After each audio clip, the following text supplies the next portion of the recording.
आपको बुरा तो नहीं लगेगा? नहीं नहीं कहिए। महाराज जी, हमने आपकी सेवा कम से कम हमारी उम्र 50 वर्ष की हो चुकी है और आपने मुझे बच्चे की तरह पाला है और हमने भी आपका मंत्री बनकर दायित्व निभाया है। तो हमारा महाराज कहना है कि जो आपने अंबेडकर साहब को 25 रुपए प्रतिमाह देकर कोलंबिया विश्वविद्यालय भेजा है और उन्होंने वादा किया था कि हम पढ़ लिख कर विद्वान बनकर आएंगे तो आपके राज्य में 10 वर्ष नौकरी करूंगा। राजमंत्री जी महाराज, तुम्हारा कहना भी सत्य है, लेकिन तुम ये तो सोच लेते कि बाबा साहब की शिक्षा भी अधूरी है। अगर अधूरी शिक्षा पर मैंने अंबेडकर को यहाँ बुला लिया तो आने वाला समाज क्या कहेगा? इतना कमजोर रह जाता जिसने बाबा साहब को उच्च शिक्षा भी नहीं दिला पाई, अधूरी शिक्षा पर राज बुलवा लिया। महाराज जी, आप तो ये सोच रहे हैं कि अधूरी शिक्षा होकर के बुला लिया जाए और ये राज्य इतना बड़ा है तो हमारा राज्य कैसे चलेगा? देखिए राजमंत्री, कोई ना कोई राज्य में ऐसा विद्वान खोजिए जो कि राज्य की कमान संभाल सके मिस्टर अंबेडकर के अलावा। महाराज जी, अपने राज्य में ऐसा कोई विद्वान नहीं है जो अपने राज्य को चला सके। तो तुम्हारा कहने का सीधा मतलब है कि अंबेडकर को अमेरिका से बुलवा के अपने राज्य में सेनापति पद दे दिया जाए तो शायद राज्य की व्यवस्था समझ जाएगी। जी महाराज, अंबेडकर साहब को बुला लिया जाए और सेना नायक का जो पद खाली है उनको दिया जाए तो राज्य के समाचार बहुत बढ़िया रहेंगे और राज्य भी सुचारू रूप से चलेगा महाराज। लेकिन मंत्री जी महाराज, ये बात भी अच्छी नहीं रहेगी। वही मैं पहले कह चुका हूँ, लोग हमारे सर पर कलंक का टीका लग जाएगा कि राजा बड़ौदा देश ने अंबेडकर की अधूरी शिक्षा पर बुलवा लिया। नहीं महाराज जी, कलंक का टीका नहीं लगेगा। और क्या होगा फिर? राज्य में जब उथल पुथल मची है, जब कर्मचारी नहीं है महाराज जी, काम देखने वाला नहीं है कोई, जब सुचारू रूप से राज्य चल ही नहीं रहा तो कलंक का टीका महाराज कैसे लगेगा? राजमंत्री जी महाराज, अगर तुम्हारी यही सलाह है तो मिस्टर अंबेडकर को फोन कर दीजिए, तार कर दीजिए और कह देना आपको बड़ौदा देश ने याद किया है, तार को पाते ही तत्काल बड़ौदा में आ जाए। जैसी आज्ञा महाराज की। महाराज हम तार करते हैं। कर दीजिए, तार करके आइए और अंबेडकर तार पाते ही तैसे ही चले आएंगे। Hello hello, doctor B R. Ambedkar, Columbia विश्वविद्यालय, मैं सियाजी गायकवाड़ बड़ौदा निवेश का मंत्री बोल रहा हूँ। आपको महाराज जी ने याद किया है, राज्य में जल्दी से जल्दी आने की कृपा करें, आपकी महान दया होगी।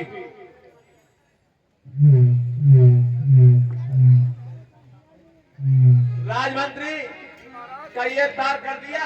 हाँ महाराज, मैंने तार कर दिया। ठीक है, तार जैसे ही मिलेगा वैसे ही भीमराव अंबेडकर बड़ौदा आ जाएंगे। क्या होता है मेरे भैया? और मिली सूचना जैसे ही, क्या हुआ? और मिली सूचना जैसे ही बाबा ने विचार बनाए।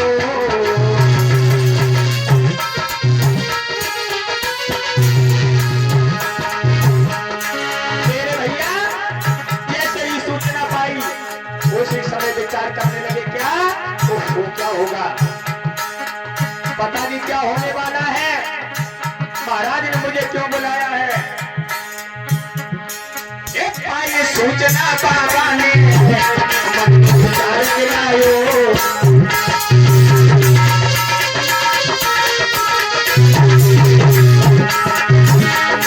ये सोच प्रबंधन मसीहा ने मुझे को कमल बनायो।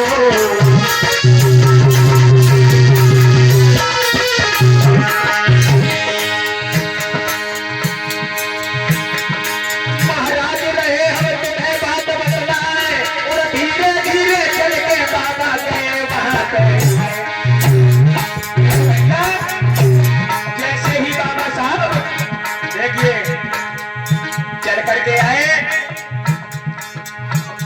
भैया कोल्हापुर की राजधानी में बाबा आए।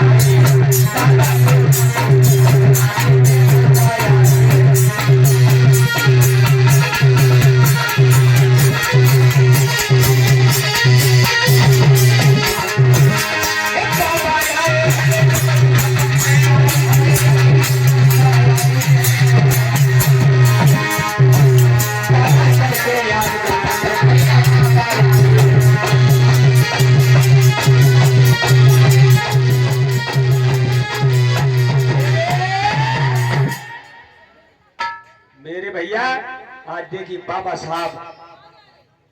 Hello hello hello hello hello. Maharaja Baroda नरेश सयाजीराव गायकवाड़ की जय जयकार हो। खुश रहिए बेटा भीमराव, खुश रहिए बेटा भीमराव। कुशलता से तो आए होंगे, कोई दिक्कत तो नहीं हुई बेटा भीमराव अम्बेडकर? राजन, आप जैसे महाराज की मेरे ऊपर छत्र छाया हो तो कुशलता क्यों नहीं होगी राजन, कुशलता क्यों नहीं होगी? उधर लगा नहीं तो हम गाँव चले जाएंगे। तो राजन, राजन मैं कहना चाहता हूँ। क्या कहना चाहते हो बेटा भीमराव? मेरा निवेदन है, आरजू है, मिन्नत है, प्रार्थना है कि राजन मेरी शिक्षा अधूरी होते हुए भी मुझे क्यों बुलाया, क्या कारण पड़ा, क्या परेशानी हुई, मैं जानना चाहता हूँ राजन, जानना चाहता हूँ। बेटा भीमराव अम्बेडकर कहिए राजन, देखिए, उसके बाद मैं सब कुछ बताऊंगा।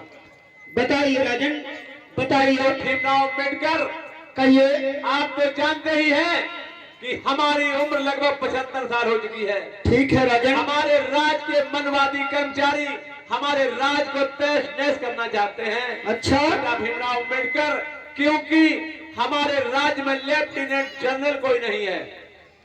अच्छा। अगर लेफ्टिनेंट जनरल होता तो ये राज की कमान ध्वस्त चलती। लेफ्टिनेंट जनरल न होने के कारण हमारे राज्य की व्यवस्था उथल पुथल कर रही मनवादी कर्मचारी बेटा भीमराव अम्बेडकर, इसलिए मैंने तुम बुलाया है। क्षमा करें राजन, क्षमा करें। इतने बड़े पद पर बैठाल कर सोच रहे होंगे आप कि राज्य में खुशहाली आ जाएगी। नहीं राजन, नहीं, राज्य में तूफान उठ खड़ा होगा। वो क्यों? वो इसलिए कि आप कुछ तो करेला कड़वा होता है, कुछ आप नीम पर पौड़ाने का कार्य कर रहे हैं राजन, नीम पर पौड़ाने का कार्य कर रहे हैं। बेटा भीमराव अम्बेडकर जी राजन, एक बहुत बढ़िया औषधि होती है जिसे नीम पर पौड़ाया जाएगा, वो एक आयुर्वेदिक औषधि बनकर पेश होगी। तो भीमराव अम्बेडकर, मैंने सोचा मैं तुमको औषधि बना के राज्य में लेफ्टिनेंट जनरल पद पर तैनात कर दूं। राजन, आपने सोचा, मैंने समझा। मैं भी ये कहता हूँ कि आपके राज्य के मनवादी कर्मचारी मुझे कैसे सहन कर पाएंगे। मेरा तो जन्म ही महार जात में हुआ है और आपके राज्य के मनवादी कर्मचारी मुझे सहन नहीं कर पाएंगे। इसलिए राजन, आप अपना ये निर्णय बदल दीजिए, ये पद किसी और को दे दीजिए, मुझे माफ कर दीजिए राजन, मुझे माफ कर दीजिए। बेटा भीमराव अम्बेडकर, कहिए राजन। मैं माफ तो कैसे कर सकता हूँ, क्योंकि हमारे राज्य में जो मनवादी कर्मचारी हैं वो सिर्फ कोई 2 दर्जा पढ़ा, कोई 4 दर्जा पढ़ा, कोई 3 दर्जा पढ़ा, इससे आगे कोई पढ़ा लिखा नहीं है। तो मैंने निर्णय यही लिया है कि भीमराव अम्बेडकर से विद्वान कोई भी हमारे राज्य के अंदर नहीं है। इसलिए बेटा भीमराव अम्बेडकर, मैंने तुम्हें लेफ्टिनेंट जनरल बनाने का निश्चय किया है। ठीक है राजन, ठीक है। आपकी अगर यही इच्छा है तो मुझे एक अपॉइंटमेंट लेटर लिख दीजिए। मैं आपका कार्य पूरी तन्मयता, ईमानदारी और निष्ठा से निभाऊंगा। ठीक है बेटा भीमराव। राज्य मंत्री जी महाराज। पीछे जो लोग खड़े हैं ये शांति का सहयोग दें, बोले चले नहीं, बात नहीं करो कोई भी। देखिए मेरे भैया, ये आज का जो प्रसंग है बड़ा ही मार्मिक प्रसंग है, इसे सुनना बहुत जरूरी है। अगर ये सुन लिया, आपने समझ लिया, तो मान जाओगे हाँ कि हम वास्तव में बाबा साहब के वंशज हैं। तो बड़े ध्यान से देखें और बड़े प्यार से समझते चलें।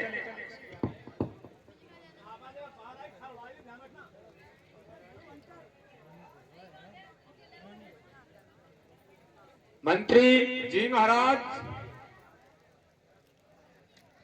राज्य मंत्री जी महाराज। ये लो अपॉइंटमेंट लेटर भीमराव अम्बेडकर को दे दीजिए। आज तो थके हुए बाहर से आए हुए हैं, कल से भीमराव अम्बेडकर लेफ्टिनेंट जनरल की कुर्सी पर बैठेंगे आके। जी महाराज। किसी भी तरह की भीमराव अम्बेडकर को परेशानी नहीं होनी चाहिए, ठीक है राज्य मंत्री? परेशानी का को महाराज ये इतनी दूर से आए। ठीक है, ले जाइए अपॉइंटमेंट बाबा साहब को दे दीजिए। जैसी आज्ञा महाराज।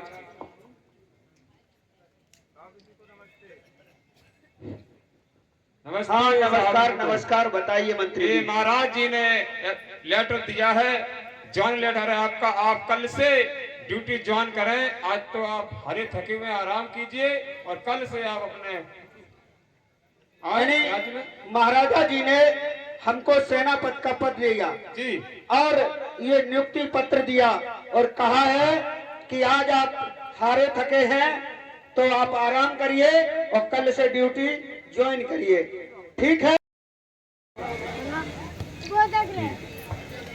आज देखिए, आज उन्होंने नियुक्ति पत्र जब दे दिया इन्हें, ज्वाइनिंग लेटर मिल गया इन्हें, तैयारी बना ली, आज आराम किया और जब दूसरा दिन होगा मेरे भैया। साथियों, महाराजा जी के यहाँ मुझे नौकरी क्यों करनी है? प्रसंग ये है कि मुझे महाराजा जी के यहाँ नौकरी क्यों करनी है? नहीं करते, मना कर देते, कोई जबरदस्ती तो नहीं, लेकिन नहीं, मैं बात का पायबंद हूँ।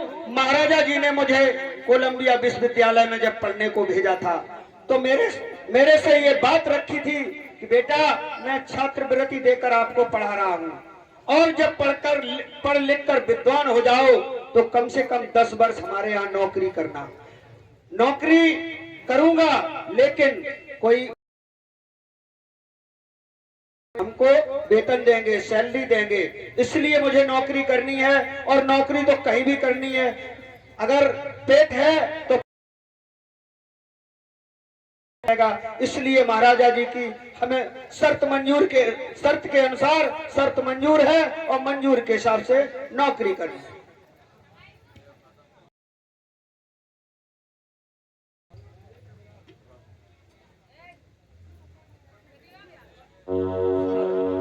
हेलो, खुशी रहो, खुशी रहो, खुशी कहिए रहो। क्या हुआ?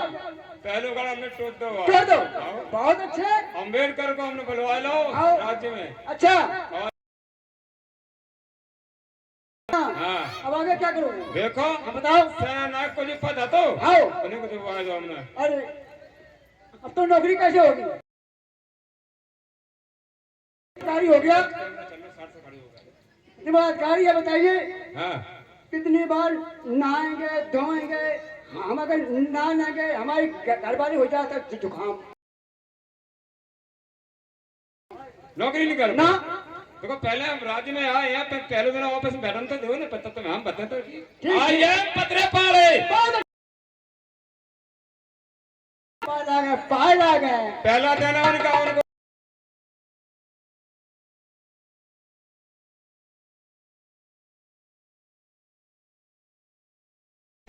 ऐसे दूसरा दिन हुआ, इधर जिन्होंने विचार किया भैया एक काम करो, हमू तुम अगर बाबा साहब जब नौकरी करने लगे, आओ बाबा साहब नौकरी अगर ये करने लगे तो सबसे ऊपर पद है जी।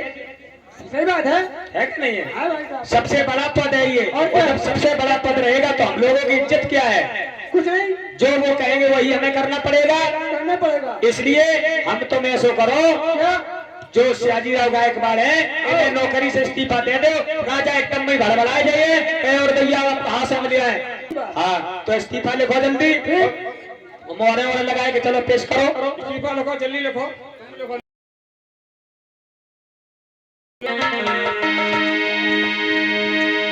कि सब मिल किया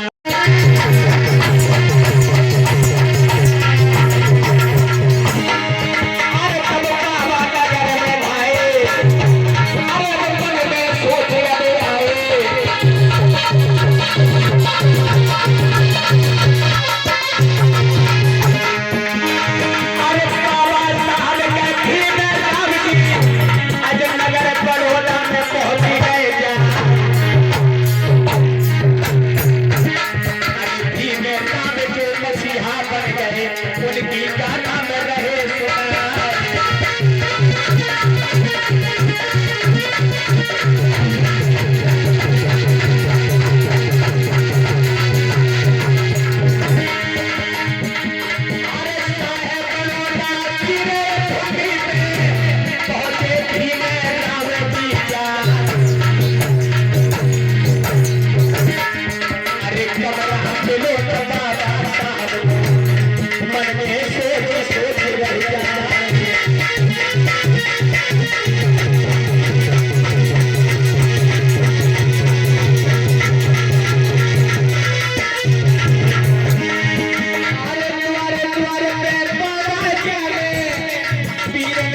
होता है मेरे भैया।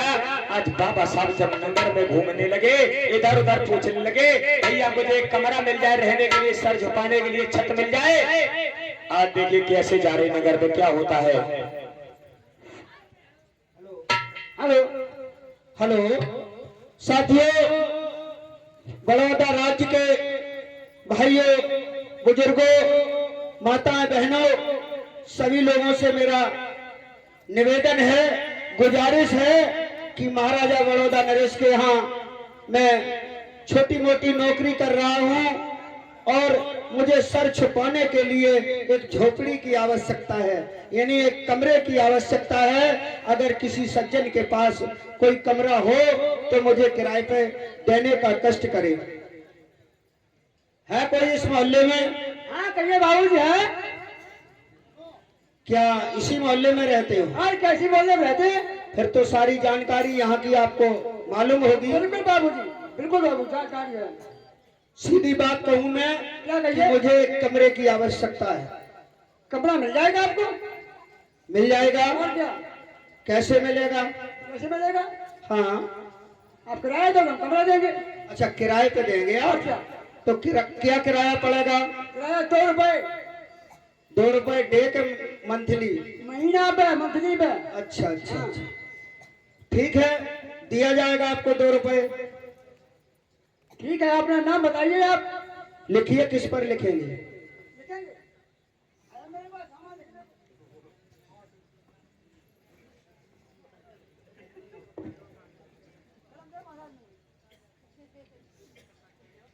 पढ़े लिखे तो बहुत लंबे हो, कलम नहीं है तुम्हारे पास में?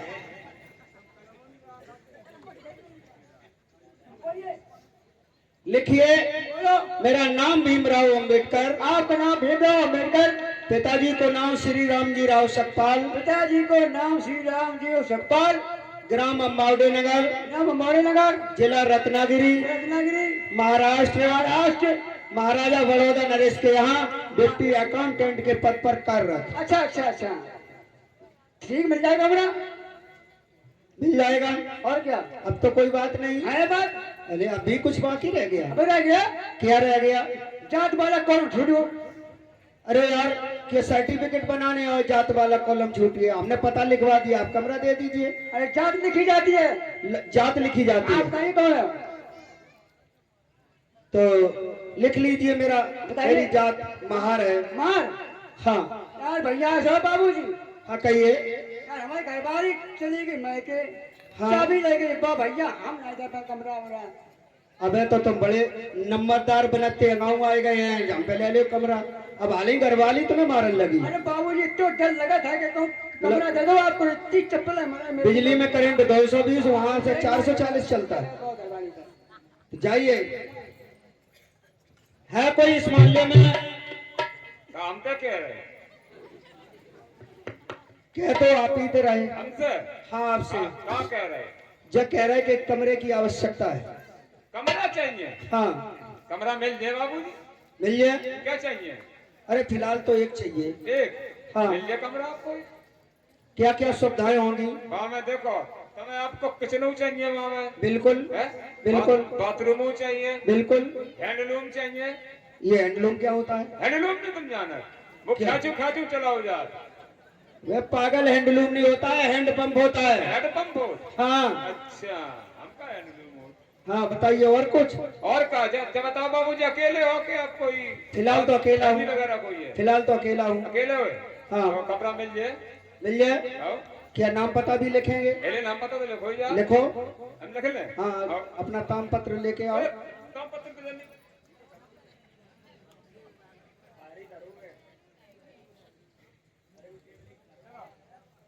हम कलम से लिख लें। ले आओ। बोलो बाबूजी। लिखिए। क्या बोले? अच्छा, नाम बोले। हम समझे और कुछ लिखना चाहेंगे। हाँ, और कहा लिखें? लिखिए, नाम मेरा भीमराव नाम अम्बेडकर। मेरा भीमराव अम्बेडकर। लिख दो बाबूजी। जा कौन सी लिखावट है? जो बासी कागज है, पूरा नाम पता लिख के 100 फीट कुआ खुदवा गाड़ दे, मिठिए नहीं करूँ बाबूजी। मिटे नहीं। तुम समझो, हम तो अपना लिखाते रहेंगे। लिखिए। पिताजी का नाम श्री रामजी राव सकपाल, पिताजी के नाम श्री रामजी राव सकपाल, माताजी का नाम लिख लीजिए माताजी का नाम भीमाबाई, भीमाबाई, ग्राम अम्बावडे नगर, ग्राम अम्बावडे नगर, जिला रत्नागिरी, जिला रत्नागिरी, महाराष्ट्र, महाराष्ट्र। महाराजा बड़ौदा नगर के यहाँ डिप्टी अकाउंटेंट के पद पर कार्यरत। अच्छा, नौकरी करा था? हाँ, नौकरी करता हूँ। तो क्या कह रहे बाबूजी? हाँ। एक यार कॉलम और रहेगा। कौन सो? को जात को। अबे जात की क्या आवश्यकता पड़ अरे गई? देखो ऐसा है, जैसा लड़का फार्म भरन जात तो हमें जात तो भरी जात अच्छा, है, भरी जात। तो फार्म कोई पढ़ने थोड़े ही आए, मैं कमरा अरे चाहिए। कोई चोरी डकैती कुछ बात हो जाता, हम गए ड्यूटी पे कोई तारो टोट दे तो हम का जवाब दिए? तुम्हें रिपोर्ट कर दो मेरी तो। चलो लिख लीजिए। हाँ बोलो। मेरी महार जात है। मार जात, भाई मार जात लग गई क्या बाबूजी? हाँ। कमरा तो यार हम सब है, अकेले यार दिक्कत है ना बाबूजी। क्या दिक्कत है? दिक्कत क्या है बाबूजी बताएं? हाँ। यार हम मालिक नहीं है। अरे जोनी सो यार, जात लिखता है, मालिक नहीं है। अरे तो कमरा वो मैंने थोड़ी करी हमने आपको। जब मालिक नहीं हो तो आय का आए जाता अरे है वो नंबरदार बन के। अरे बैठे थे ही हैं, वे चली गई, वे चंबल पार की हैं, वे मालिक क्यों? मेरी चलत गलत है नहीं है? जब बड़ौदा में जितने लोग राहत हैं उनकी सब महिलाएं मालिक हैं। और चलता हुआ तो मिनट कम के बाद चला। जब वहीं पेटा था तब वहीं चलत हो ये। हमें तो ऐसे ही लगा जोड़ू के गुलाम हो। चलो जाइए, जाए तुम्हारे बस को है नहीं है। अब हम जा रहे हैं। कितने पढ़े लिखे हो? हम हाँ। तुए पढ़े। ये कौन सी डिग्री है तुम्हें पढ़े? तुए की डिग्री आप नहीं जाना? नहीं बताओ। देखो बाबूजी, हाँ अगर लड़का बीए पढ़ा तो हाँ पास होएगा तो बीए और फेल होएगा तो तुए। वाह, समझ ले बड़ौदा वाले हो भैया। पास होएगो तो बीए और फेल होएगो तो तू जा डिग्री है इन पे। बाहरी इन पे मार्कशीट है, मुंड पे धर के घूम रहे। चलो जाओ महाराज, पंडित जी जाओ, तुम्हारी जरूरत है नहीं, तुम्हारे बस को है नहीं। देखिए आज पूरे बड़ौदा में जब घूम फिरे तो इन्हें कमरा नहीं मिला। मिला नहीं मिला? क्यों नहीं मिला? जाति के कारण। और जाति की बीमारी जब तभी नहीं आती है गाँव में। अब हम देख रहे दिल्ली में रहते हैं लोग, दिल्ली में तो 90% लोग जाए यहाँ से एससी, लेकिन मन पे सब पंडित जी हुए हैं, कोई ठाकुर साहब हुए हैं, कोई यादव जी हुए हैं। ये दशा है वहां पर। चाहे दिल्ली में चले, चाहे जयपुर में चले, कहीं भी आते हैं। और फिर क्या होता है चमार और दूसरा भाई चमार है। अगर कहीं पोल पाली गई है चमार तो वही चमार उसके ऊपर हम तो पंडित जी हैं यार, है तुम चमारो है, दो चमार, लेकिन पंडित जी तो ये हो रहा है मेरे भैया। और ये उमेश रतनीपुर से 50 रुपए धमदान दे रहे, बहुत बहुत साधुवाद। देखिए आज कमरा नहीं मिला बाबा साहब को, अब क्या आगे होता आगे आप देखेंगे। साथियों, यहाँ मुझे कोई कमरा नहीं मिला। अब मैं देखता हूँ कि आगे कोई सराय होटल मिल जाए, उसमें शायद कमरा मिल जाए, क्योंकि महाराजा जी के यहाँ नौकरी करनी है तो सर छुपाने के लिए झोपड़ी जरूर चाहिए। भाई डे में तो कहीं मतलब ऑफिस में बना रहूंगा, लेकिन नाइट में कहाँ जाऊंगा? कोई रोड पे तो सोने का काम है नहीं, तो इसलिए कमरा तो चाहिए। चलो होटल सराय में देखते हैं। मेरे भैया आज देखिए क्या होता है।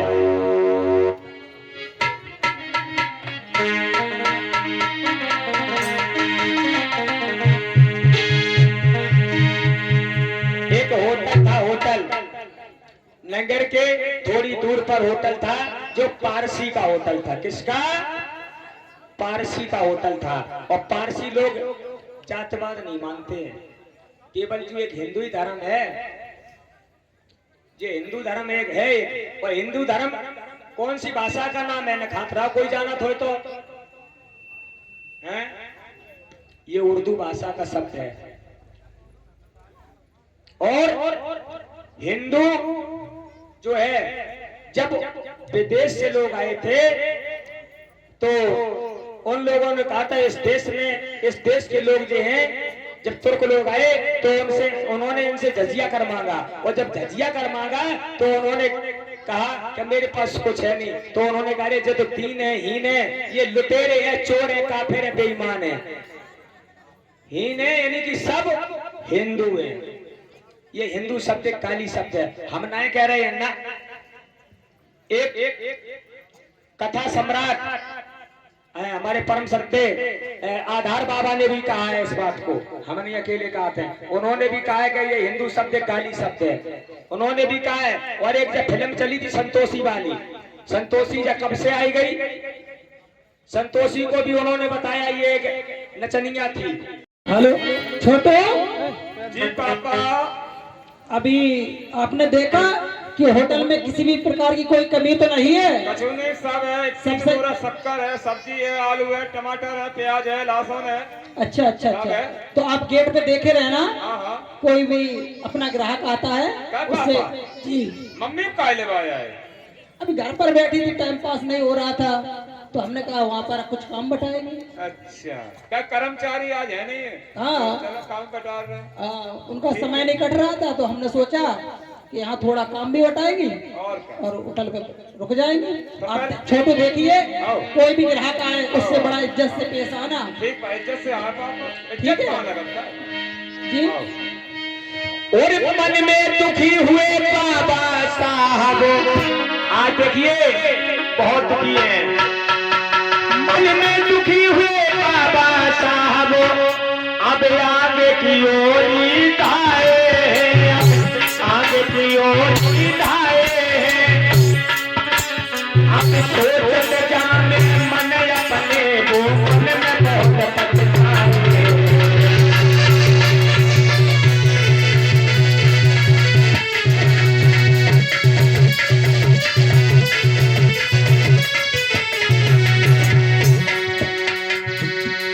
धीरे धीरे चल कर बाबा, धीरे धीरे चल कर बाबा, अज परसी होटल आए, अज परसी होटल आए, अरे पहुंचे द्वार पे बाबा साहब मुझसे कहने सुनाए।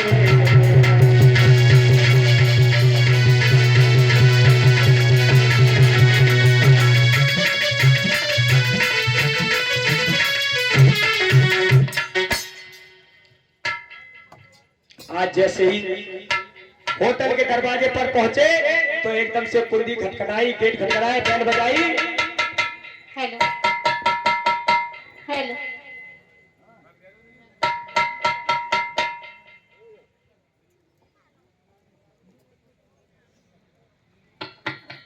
Hello hello. हाँ जी बोलिए, कौन?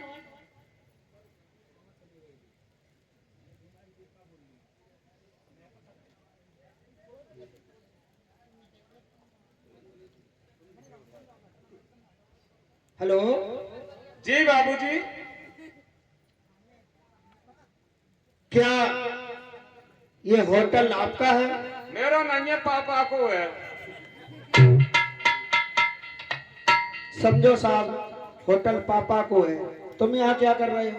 हम हाँ, काम कर रहे हैं बाबूजी। अब क्या काम कर रहे हो? चाय बनाओ, खाना पीना। अच्छा, हाँ। तो होटल पापा को है, तुम नौकरी कर रहे हो? और क्या? अच्छा, मतलब अपने होटल में तुम स्वयं नौकरी करते हो? और अरे ठीक है भाई, आपका काम आप जाने, आपका सिस्टम जाने, मुझे क्या लेना देना। चलिए पापा से मिलाइए, पूछ के आइए, पापा से बात करके आइए। पापा जी।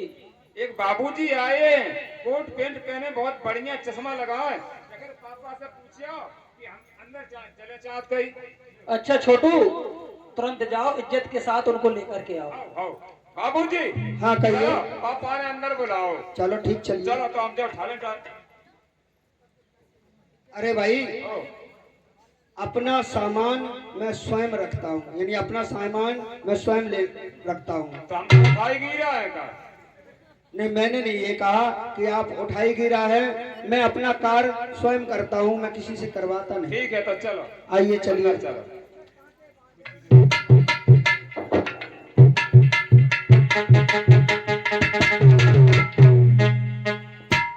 गुड मॉर्निंग भाई साहब, गुड मॉर्निंग, गुड मॉर्निंग। आइए बैठिए।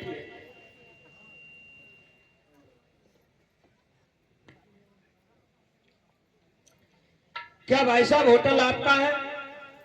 जी होटल मेरा है। आपका है।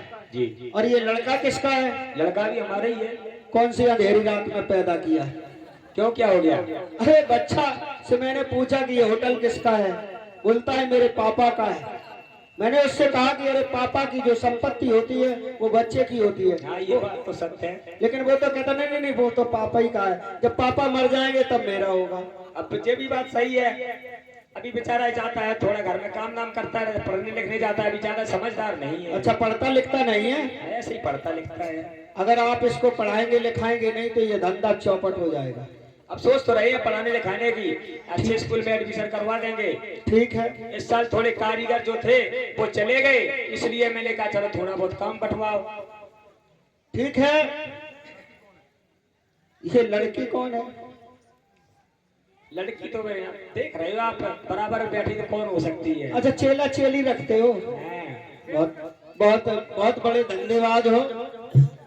हैं? चेला चेली भी रखते हो? मैंने पहले ही बता दिया कि यहाँ पे जो वर्कर थे, वर्कर थोड़े किसी कार्य से चले गए, इसलिए वर्करों की कमी है। तो अब जब कोई वो ग्राहक आ जाते, कस्टमर आ जाते हैं तो फिर दिक्कत होती है, हमें भी परेशानी बढ़ जाती है। तो इसलिए हमने कहा चलो खाना पीना घर पे बनाओ तो वहीं पे बनाओ चल के। हाँ तो ऐसे बताइए। हाँ तो इसलिए कि हमारी जोड़ू है, अपना घर का बिजनेस है, घर से चला लेते हैं। हाँ। चलो अच्छी बात है, जैसा भी आप समझे। फिलहाल मुझे एक कमरे की आवश्यकता है। कमरा मिल जाएगा? मिल जाएगा। हाँ। कैसे मिल जाएगा? कैसे लोगे? अरे भाई किराया से दोगे या फ्री दोगे ये तो आपको बताना है। देखिए मेरा होटल है, मेरा तो बिजनेस है ये। हाँ तो हमें किराया चाहिए। चलो ठीक है, आपको किराया मिलेगा। क्या किराया पड़ेगा? किराया ज्यादा नहीं है, हम आपसे 3 रुपया महीना लेंगे। 3 रुपया महीना? हाँ ठीक है भाई मिलेगा। ठीक है। ए छोटू, हाँ पापा। साहब को जाओ 32 नंबर कमरा है उसकी चाबी ले जाओ और 32 नंबर कमरे को खोल दो जाकर के। आओ हम जा रहे 3 पे 2 32, 3 पे 2 32, 3 पे 2 32। हम जा रहे। अभी में तो जंग लगी जा। बत्ती तेल डाल के छुटाए दो। खुल गो पापा, खुल गो। खुल गो? आओ खुल गो तो फिर बेड में चादर आओ, लगाओ। चादर लगा। बिल्कुल।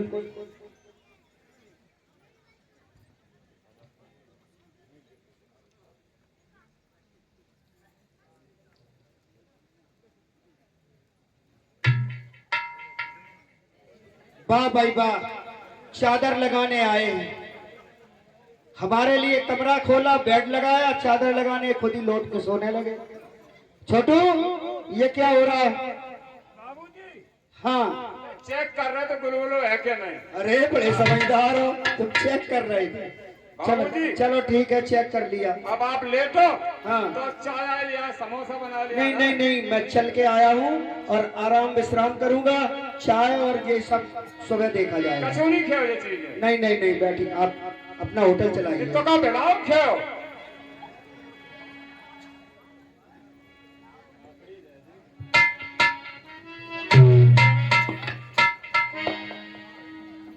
इधर क्या होता है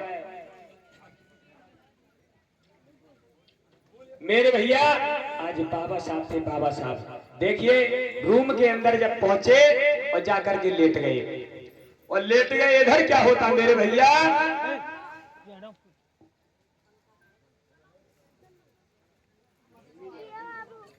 जो मनुवादियों ने कमरा नहीं दिया था इन्हें, मनुवादियों ने इन्हें कमरा नहीं दिया था।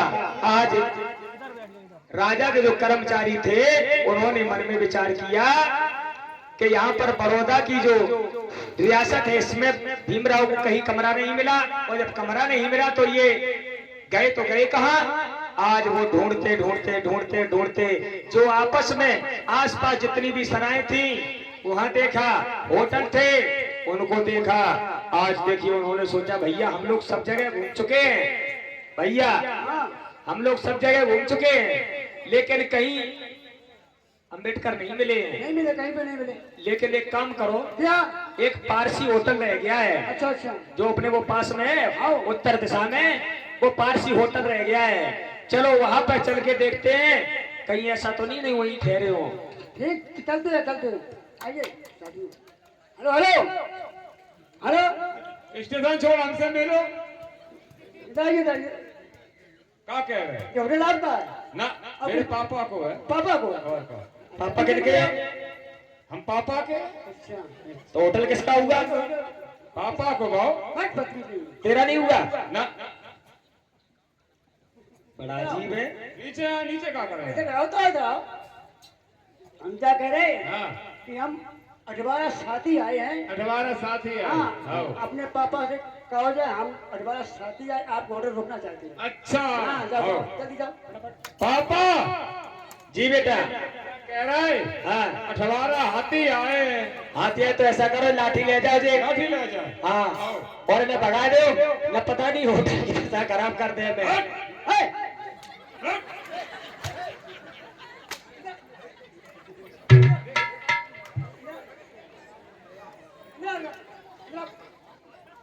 क्या कहते हैं, हाथी आए? ने कहा कहीं? जब कही थी अठवारा हाथी आए, पापा से कह दो, जय तो कही थी। अच्छा, तो हाथी दिखा। फिर क्या कही थी? हाथी दिखाई दे रहे तुम्हें? पापा हाँ बेटा बताओ। बाद मारो बिन्ने। क्यों? बेटा मारन लगे वो, हमने कही आगन लगे तो दनादन मेरे खंगे। पापा तो कैसे हाथी थे?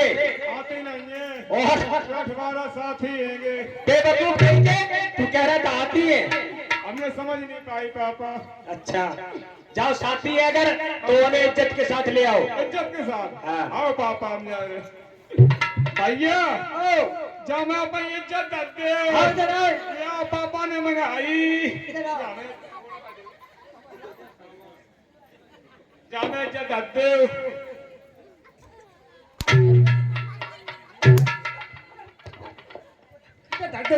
अरे यार पापा क्या हुआ? अरे बाबा बेवकूफ कहीं के, क्यों चिल्ला रहा है? उन्हें तो लाल करते ही मार मार के। क्या हो गया? पापा उन्हें बहुत मारो। क्यों मारा? हमने कही जाने इज्जत दे। बेवकूफ कहीं के, तुझे ये पता नहीं है इज्जत को रखवाने वाली चीज होती है। मैंने कहा था इज्जत के साथ ले आओ। अच्छा इज्जत जाओ जाओ, सम्मान के साथ लेकर के आओ। सम्मान के साथ। हाँ, भैया मेरे पापा ने कही है जाने जितना तुम्हारा सामान हो जाने नहीं चले जाओ। मन का बुलाएगा।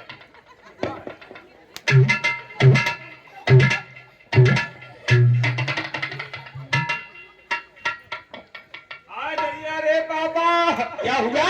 उमर बाबा अब मम्मी से के जाएंगे। अब क्या हो गया?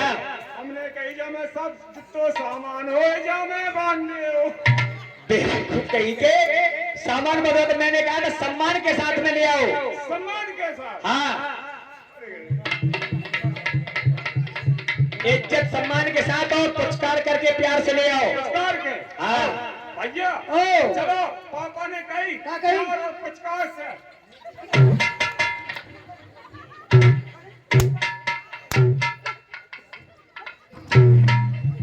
पापा पापा उन्हें तुम्हारो मेरी इतनी कर आई। बेवकूफ कहीं के, क्या चल रहा है? मारो मेरी जीत कर आई। अब क्यों मारा? ऐसा मारो तुमने कही थी प्यार और पुरस्कार के, जो हमने ऐसे करी पापा। बेवकूफ कहीं के, इसीलिए तो मारा है तुझे। कैसे मारो?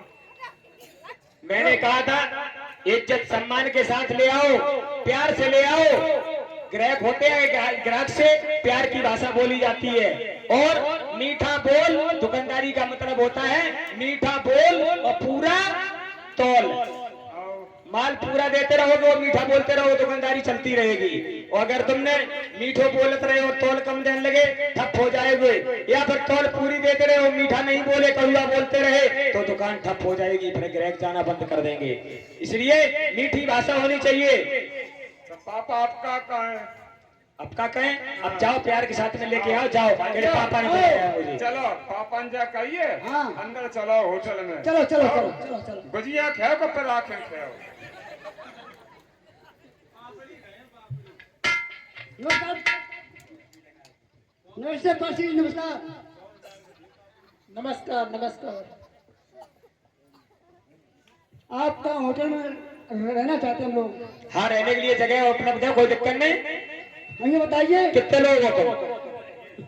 हमारे 10 लोग हैं। 10 लोग हैं। और क्या? तो क्या रूम चाहिए? 2 रूम में निपट जाएगा काम। 2 रूम में किराया लगेगा आपसे 10 रुपया महीना एक रूम का। ठीक है, देंगे। दोगे? हाँ, क्योंकि संख्या ज्यादा है ना, अकेले होते तो अलग किराया होता। लेकिन एक बात बताओ, हमारा साथी बिछड़ गया है, अगर आपके होटल में होगा तो हम सब रुक जाएंगे। क्या नाम है उसका? उसका नाम है भीमराव अम्बेडकर। हैं? देखना पड़ेगा, रजिस्टर में देख लें। क्या कीजिए? और कुछ आगे पीछे बताओ। और पिताजी का नाम है रामजीराव सकपाल। अच्छा, आपके साथी है? हाँ, साथी है मेरे। कैसे साथी हैं आपके? साथ साथ पढ़ते रहे, खाते रहे, पीते रहे। अच्छा, हाँ, ठहरे तो हैं। हाँ ठहरे हैं। हाँ, ठहरे। हाँ। अच्छा, तो मुनादी हुई थी, आपने नहीं सुना था? अरे मुनादी से हमें क्या लेना देना है? अच्छा, क्या लेना? हैं? नहीं, हम तो पारसी हैं। अरे मुनादी हुई तो तुम हिंदुओं के लिए हुई होगी, हमारे लिए थोड़ी हुई थी। नहीं नहीं, तुमको निकालिए यहाँ से। क्यों? नहीं निकालिए। नहीं, हम नहीं निकालेंगे। क्यों निकालोगे? नहीं, हमारा तो ये बिजनेस है, हमारा धंधा है। नहीं, होटल में आग लगा देंगे। होटल में कैसे आग लगा दोगे तुम? पार्टी होटल, पार्टी होटल, मुर्दाबाद मुर्दाबाद मुर्दाबाद मुर्दाबाद। अरे ये क्या हो रहा है? अरे ये क्या कर रहे हो तुम लोग? अरे अरे अरे, ये क्या कर रहे हो?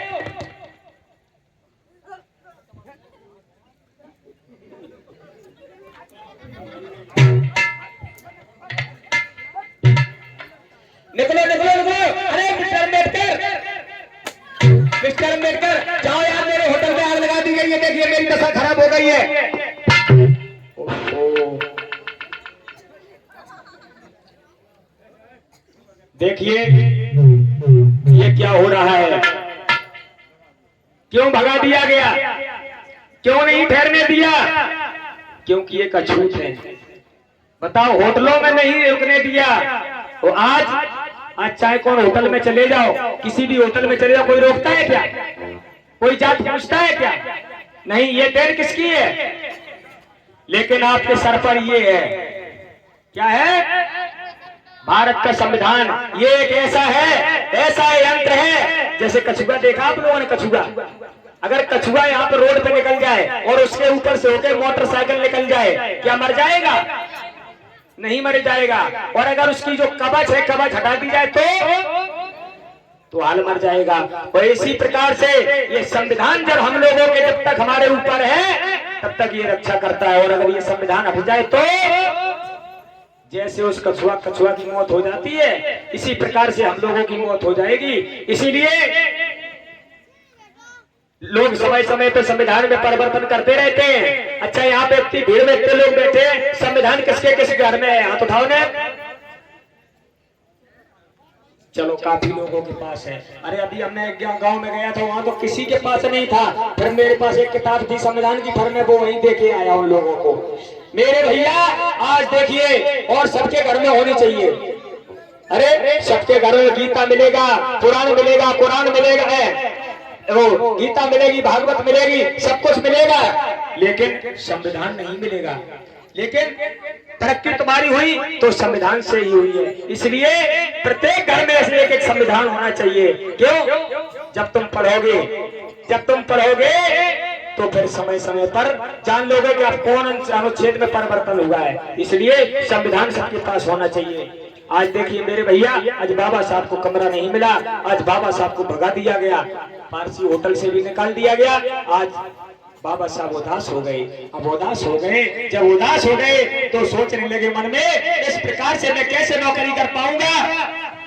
मेरे भैया, जब सर छुपाने के लिए जब झोपड़ी नहीं है मेरे पास, तो मैं रहूंगा कहाँ। नौकरी दिन में तो समय गुजार लूंगा, लेकिन रात में कहाँ जाऊंगा। ऑफिस में तो सो नहीं पाऊंगा। आज मेरे साहेब बाबा साहब सोच रहे हैं, बड़े दुखी हैं, क्या दशा है इस समाज की। मेरे भैया, आज बाबा साहब चले देखिए दरबार के लिए।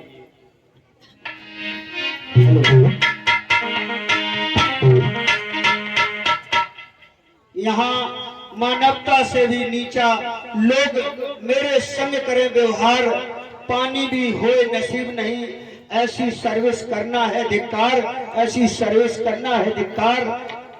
इसलिए इतना तिरस्कार सहते हुए भी, इतना अपमान सहते हुए भी मुझे यहाँ नौकरी नहीं कर पा रहा हूँ। और महाराजा जी को मैंने पहले ही कहा था कि आपके राज्य के मनवादी कर्मचारी मुझे सहन नहीं कर पाएंगे, इसलिए मैं महाराजा जी के पास जा रहा हूँ, जाऊंगा और सारी व्यथा अपनी बताऊंगा और महाराजा जी से कहूंगा कि मुझे अपने यहाँ से मुक्त कर दीजिए और ये सर्विस, ये नौकरी का इस्तीफा ले लीजिए।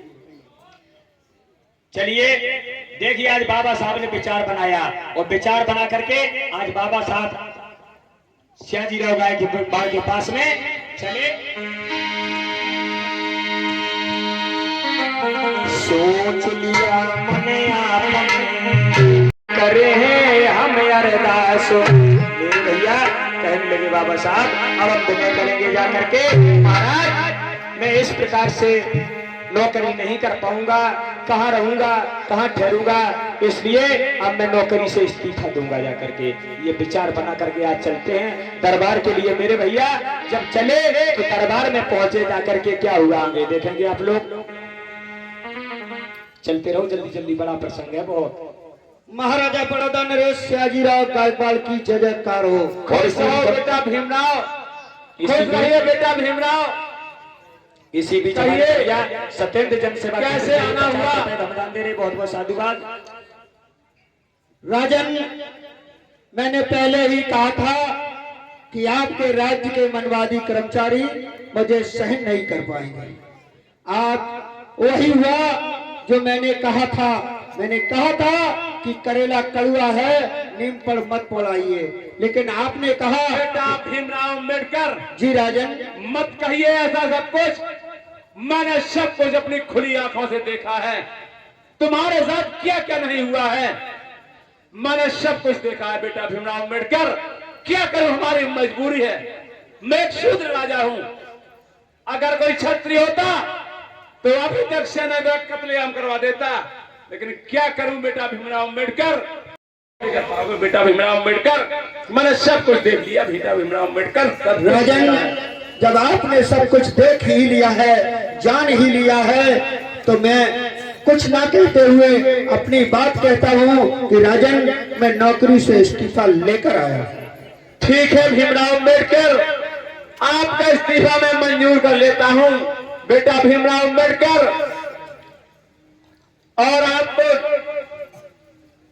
इस्तीफा मंजूर कर लिया है। इस्तीफा मंजूर करने के बाद भी जो हमारा ऋण था आपके ऊपर, वो ऋण से आज मैं तुम्हें मुक्त करता हूं बेटा भीमराव अम्बेडकर। तुमको ऋण मुक्त करता हूं और बेटा भीमराव अम्बेडकर मैंने तुम्हें कल से मुक्त कर दिया है। और जाइए बेटा भीमराव अम्बेडकर, विदेश में जाइए, लंदन गवर्नमेंट के पास जाइए बेटा भीमराव अम्बेडकर, अपनी बात रखिए जाके, इस तरह के समाज को सम्मान दिलवाइए जिससे उछल के ऊपर आ जाए।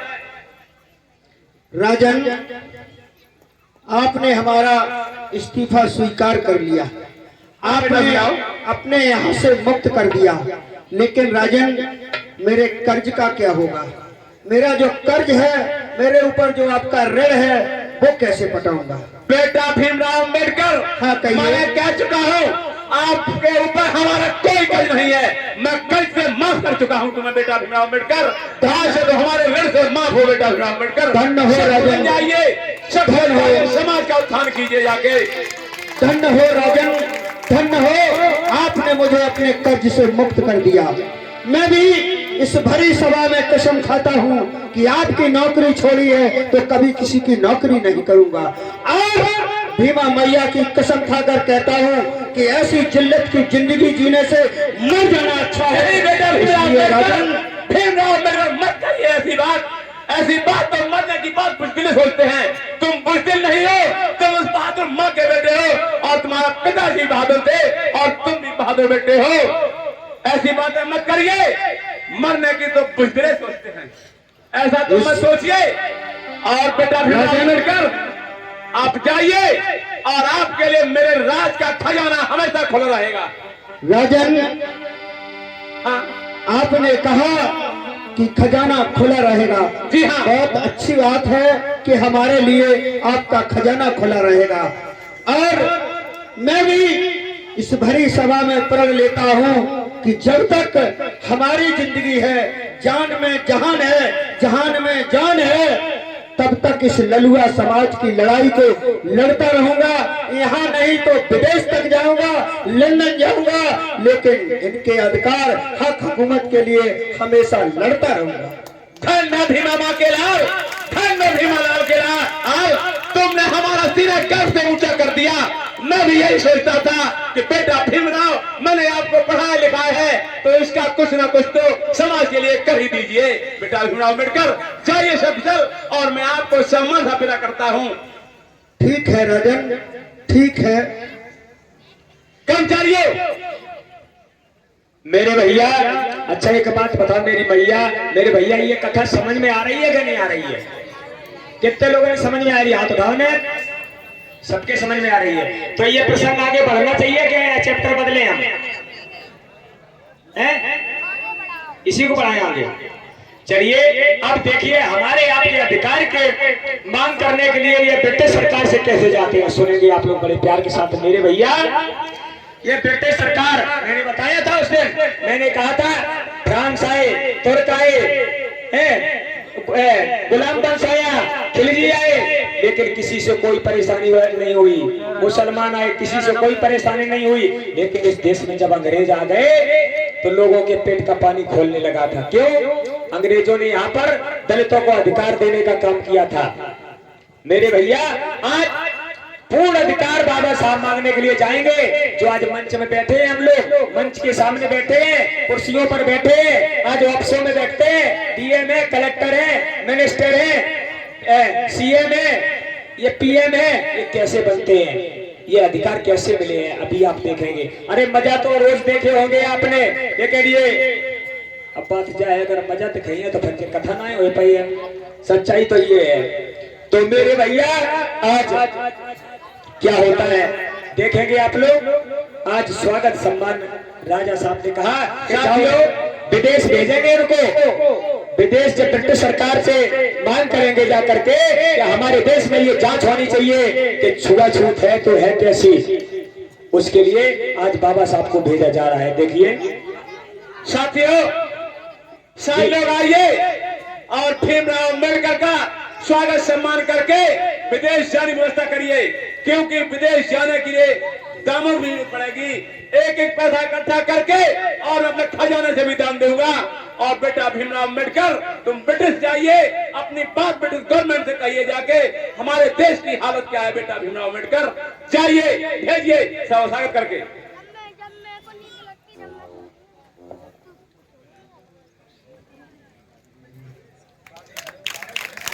और कमेटी के भैया हैं, बोलो आप लोग भी आओ सब लोग। और देखिए, विदेश जाने के लिए इन्हें सहयोग की भी जरूरत है। आ जाइए, सभी लोग सहयोग करेंगे। हेलो हेलो हेलो हेलो कि जिसकी चाहत थी भारत को हमारी काशीनगर से ये और दुश्मन को ललकारे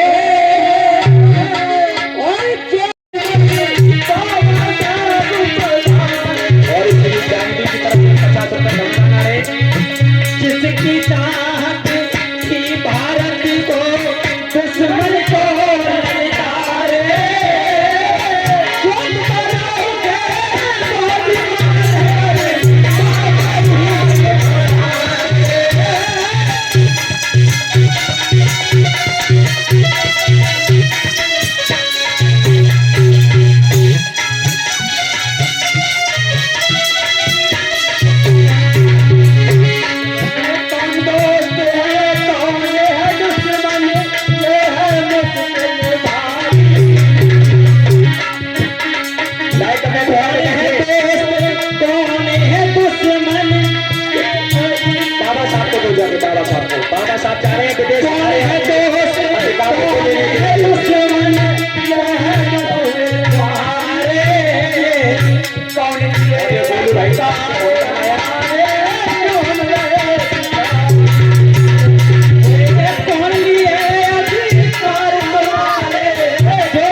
सूझ कर कुछ लोगों ने हमको रखा पिछाए। और वहीं शर्मा हो रही देखिए हमारे यहाँ दिखाना करिए जा रहे हैं तो बाबा साहब जो हम रहे पिछाए। दामन का दुश्मन छोड़ के सब है दोस्त हमारे। ब्राह्मण छत्री देश छोड़ के सब है साथी हमारे। जब बड़ा से भगवान बाबा साहब पधारे।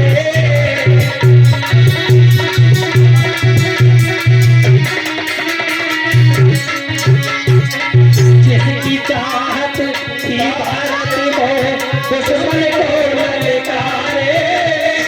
जो हमें आसमान पर बाबा भीम हमारे। जो बड़ों के आसमान पर बाबा साहब हमारे।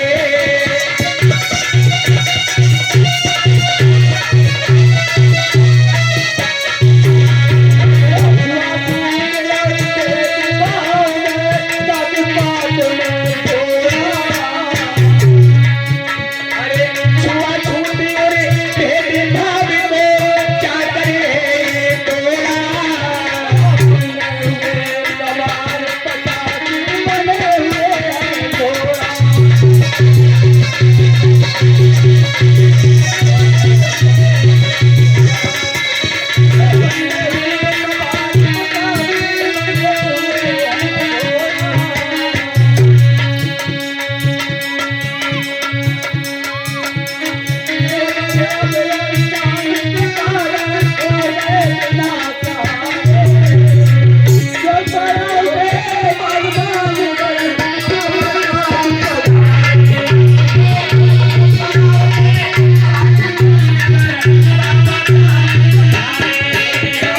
जिसकी चाहत थी भारत में दुश्मन को ललकारे। सब बड़ों के आसमान पर बाबा भीम हमारे। सब बड़ों के आसमान पर बाबा भीम हमारे। सब बड़ों के आसमान पर बाबा भीम हमारे।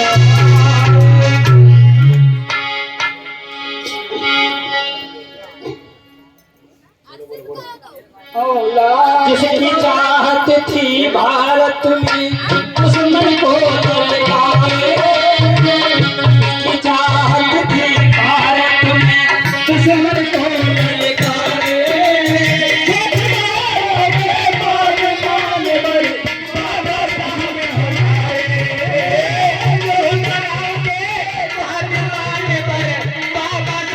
पधारे।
देखिए बाबा साहब तो बेचारे दीन थे, गरीब थे, जैसी व्यवस्था थी उस समय बाबा साहब को सहयोग किया। किसी ने 1 रुपया, किसी ने 2 रुपया, किसी ने 5 रुपया, जिसके पास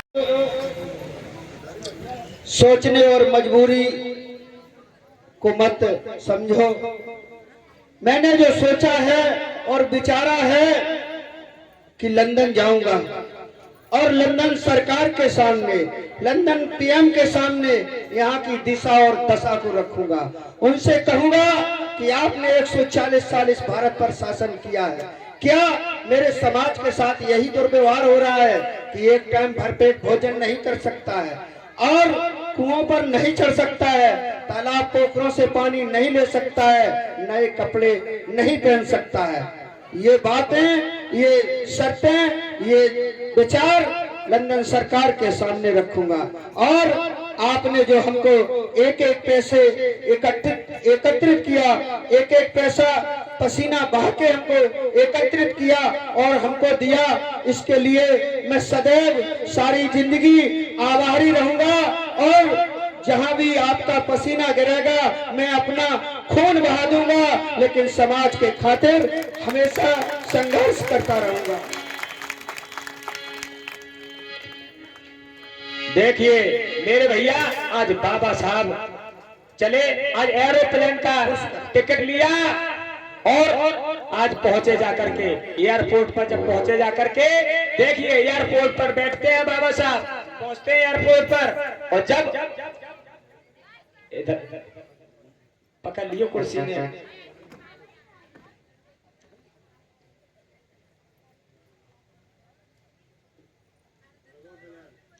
देखिए आज बाबा साहब ट्रेन पर चढ़ते हैं, आज जा रहे हैं कैसे सबसे